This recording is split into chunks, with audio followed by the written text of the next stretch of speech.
What is up, everybody? We are here today with Chris Schuck, Performance Athlete, in the Performance Supplement Shop at Performance Corner today. And we want to show you a new athlete that's coming onto the scene, as well as his journey from start to finish and where he's going to go. Chris, how are you, my man? I'm good. How are you guys? Doing awesome. So, Chris, where are you from? Tell us about yourself. Where are you from? How'd you get started training? You know, the whole 9 yards up until today. Give us a scoop, man. Yeah, so I'm originally from Chicago. I came out here about 4 years ago. I kind of bounced around like Sierra Vista, Tucson, and then Phoenix. As far as like me getting into training, as far as bodybuilding goes, I really had someone just come up to me when I was like 18 and be like, "Hey, like, do you compete? Have you ever thought about doing it?" So I was like, "Oh, like maybe I should give it a shot." I did like a little bit of football in high school. I almost did college, but me being 5'6", it wasn't really like optimal for it. So, Dude, you're like the perfect size for bodybuilding too. yeah, it's nice. You see like Keon, Terrence, like all the bigger names, all those guys are super short. Yeah, Chris is like 6'2", or he's up there anyways. Right. But like all the shorter guys are all the OGs. And then, how old are you? 24 to 25 in June. So 24. So he's got like at least a decade out of him before he's like even like hopefully the top of his game next year. But like most of these guys that are coming onto the scene are younger now. But as you see, some of the other guys are like what 30, 32, 34. Yeah. So you have a good amount of time. But this is a great time to start. Yeah. Is now and really get your wheels turning. So with when was your first competition? Do you remember? So I competed back in 2019 in Dennis James. I want to say that was in June, like the day before my birthday, actually. Okay. So that was interesting for sure. Stage weight, I was like 134. So 134. That's like wow. That's light now. What are you sitting at right now? So right now I'm like 185, and I'm also like 6 weeks into a cut. The last time I did Dennis was actually last year, and I actually put on about 30 pounds of actual lean muscle in 2 years, which was cool. But it was literally just eating. And that's my next thing we're getting into, and we'll touch on that in a minute. Of course, nutrition is always the biggest, but I'm sure same coach from first show to this show. No, so I've actually gone through about 2 or 3 different coaches. Normal. Yeah. Okay. So the guy I'm with right now, I actually like quite a bit. Yeah, give him a plug, man. Give him a plug if you like. So yeah, his name's Justin Harrell. Most of you that follow fitness industry should know him. He's got a few Olympian athletes. As far as like one of them, I forgot her name, but she was top 3 in a figure this year as far as Olympia goes. Then his wife was like top 10. Awesome. So yeah, he's pretty cool dude. Awesome. So when you're picking a trainer, listen, every trainer has their own approach, and they get athletes in certain shape and they do certain things, and whether there's protocols, whether there's nutrition, whatever. What made you go with him? So what I look for, big thing is testimonials. Being a coach myself and being a trainer, when it comes to testimonials, like you need to have them. If they're not there, then you don't really know what they're about, how they actually work, as far as like before and afters go with it, what their results actually look like. Right. So testimonials are huge, and he's been around for like 10 years. So he's just getting better and better as far as it goes. So. That's awesome. And you heard him say, Chris, he's a coach too. Now, it's not uncommon for coaches to have coaches. I've had a coach forever. I like having that third eye. Mm-hmm. You see yourself in the mirror every day. You have to have another person telling you, listen, you're not where you need to be. You got to change this, this, and this. You always have to have a coach. Even the top people have them that are coached themselves. So that's a good point.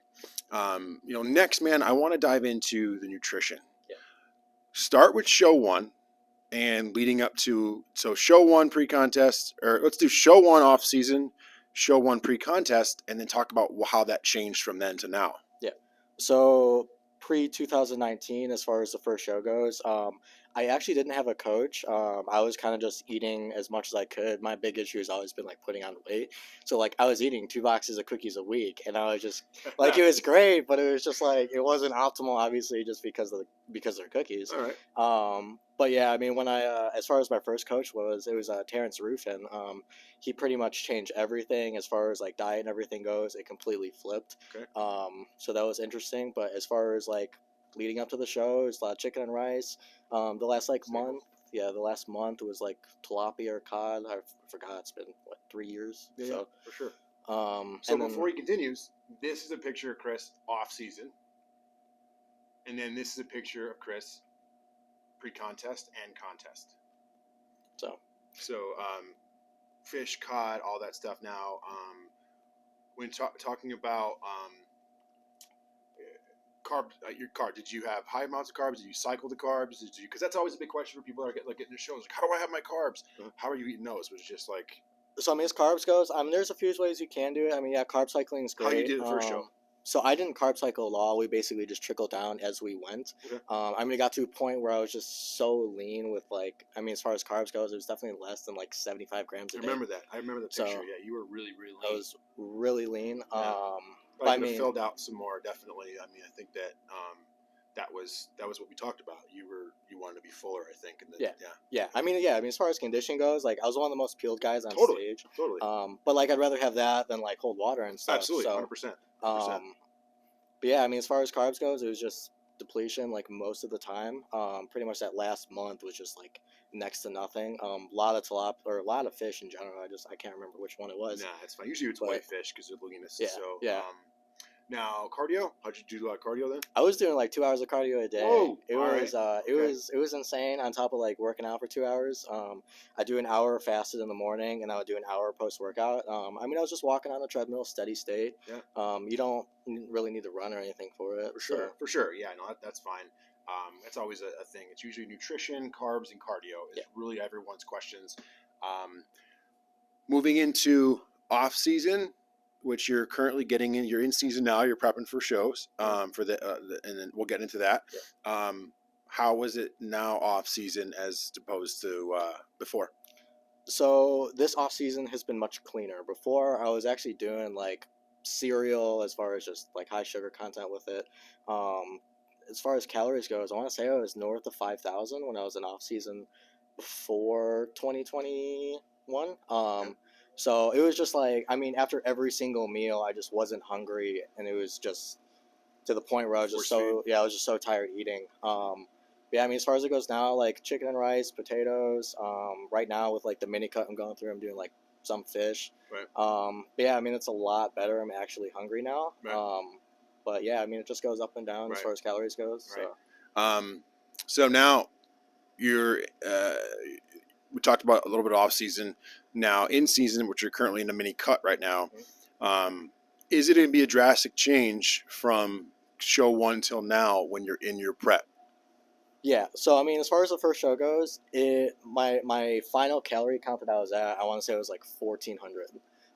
I mean, as far as being a male goes, like being that low is just. Oh yeah, that's probably like really low. That's probably that's probably a deficit of like at least 300 to 400 for you for regular BMR. Yeah, it's like 500. Yeah, I mean, as far as it goes now, like calorie wise, I was about 4,000. I've kind of sustained that. Now I'm about 3,600, but I'm losing like 1 to 2 pounds a week, so my body's just not used to it anymore. But yeah, I mean, as far as going into it, like I want to say the last show I did, I was like about 2,000 when it comes to cutting. Okay. So I was still eating north of my deficit, but I was still losing. Right, which is huge. So. And here's a picture of Chris in his show, the last show, and you can see the drastic difference in I think overall volume.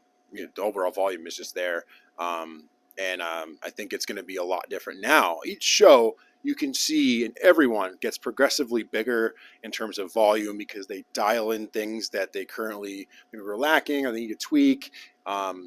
But now it's going to be what's your goal weight for this one?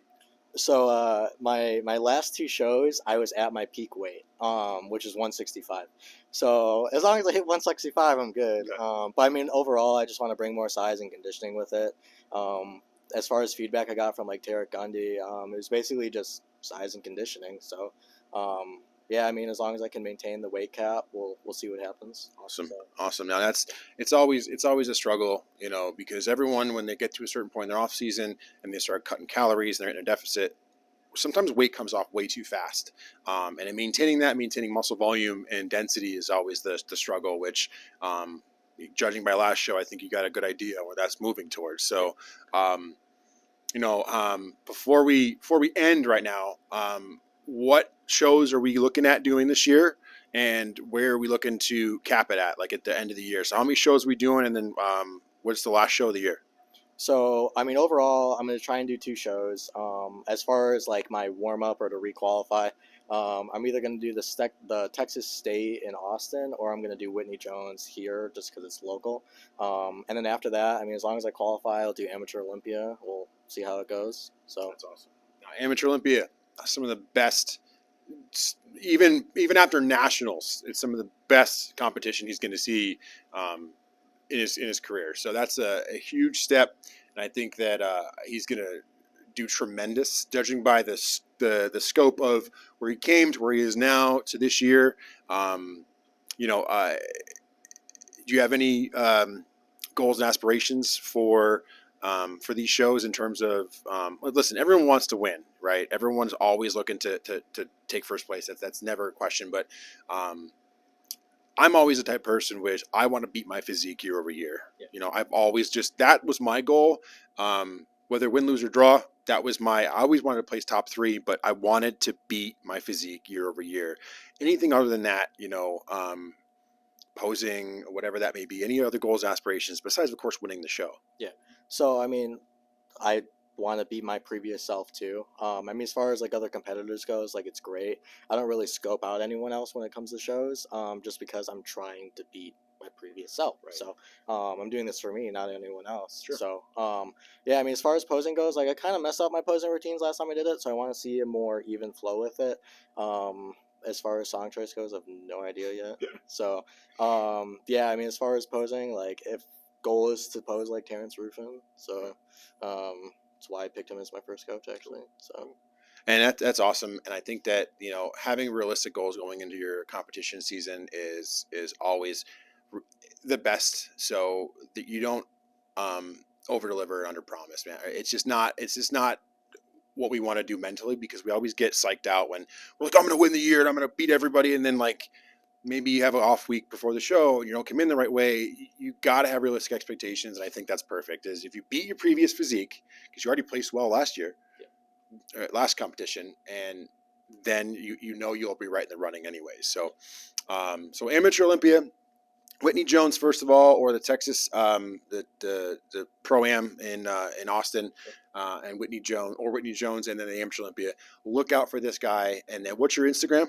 It's at Chris Schuck 23. All right, so I'm gonna put it in the bottom here so you can check them out. Follow him. Follow substanceperformanceup.com. He's gonna be all over our page, showing some workouts, showing what he uses from the shop, and just follow this. I mean, listen, I go after having younger talent come in because that's what is going to be the future of bodybuilding. I don't believe in finding people that have established names and using them as models for a shop or a brand. I don't think that's the case. I think people that work their ass off, like Chris and a lot of the other athletes that we have, are the epitome of where everyone starts and where everyone wants to go. So I think that following Chris and following our other athletes that work their ass off is really where I think the industry should be going. Instead of, listen, you have all those Olympians that are always on top, number one. They have 5 million followers. That's great, but you're not learning anything from them other than where they're already at. So, you know, listen, Chris is going to do some damage this year, and keep an eye out for him. And we'll see you guys later. Yeah, thanks for the interview. Cool. See you guys.